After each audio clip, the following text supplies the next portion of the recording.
سلام. امروز میخوام با هم درباره یک مفهوم جالب توی روانشناسی حرف بزنیم. گیلتی پلژر یا همون لذت همراه با احساس گناه. حتما برات پیش اومده کاری رو انجام بدی که برات خیلی لذت بخشه، اما همزمان یه حس گناه یا خجالت هم کنارش میاد. مثلا خوردن بستنی یا فست فود وقتی رژیمی، دیدن یه سریال سطحی یا یه موسیقی پاپ کلیشه‌ای در حالی که به بقیه میگی من فقط کارهای هنری میبینم. حتی وقت گذرونی بی هدف توی اینستاگرام یا بازی‌های توی گوشیت. این چیزاست که بهشون میگیم گیلتی پلژر. اما چرا انقدر جذاب و همزمان متناقضه؟ از نظر روانشناسی این پدیده ترکیبی از دو بخشه. بخش اول همون لذت فوری یا پلیژر هست. مغز ما وقتی چیزی برامون خوشایند باشه دوپامین آزاد میکنه، همون هورمونی که باعث احساس پاداش و رضایته.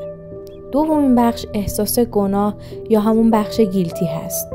ما هنجارهای اجتماعی، باورهای شخصی یا هدفهایی داریم که فکر میکنیم با اون رفتار سازگار نیست. اینجاست که مغز وارد تعارض میشه و احساس گناه میاد سراغمون.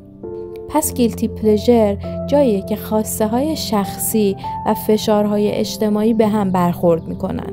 جالب اینجاست که تحقیقات نشون دادن لذت بردن از گیلتی پلژرها لزوما چیز بدی نیست. حتی میتونه به عنوان راهی برای کاهش استرس و تنظیم هیجانها عمل کنه. مثلا وقتی یه روز سختی داشتی، دیدن یه فیلم کمدی سطحی میتونه مثل یه استراحت ذهنی عمل کنه و شارژت کنه. ولی مشکل کجاست؟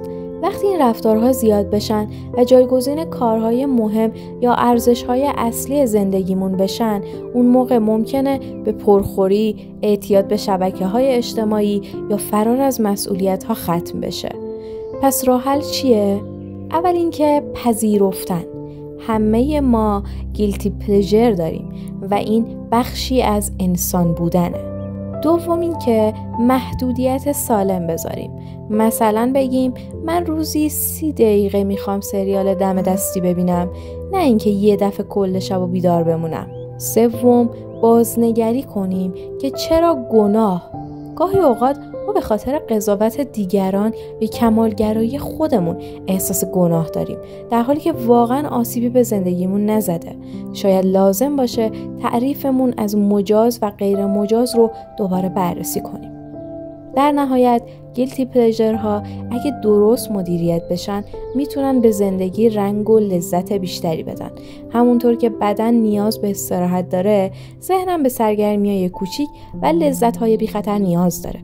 پس دفعه بعدی که حس کردی داری به یه گیلتی پلژر مشغول میشی، قبل از اینکه خودتو سرزنش کنی از خودت بپرس آیا این واقعا به من آسیب میزنه یا فقط دارم از زندگی لذت میبرم؟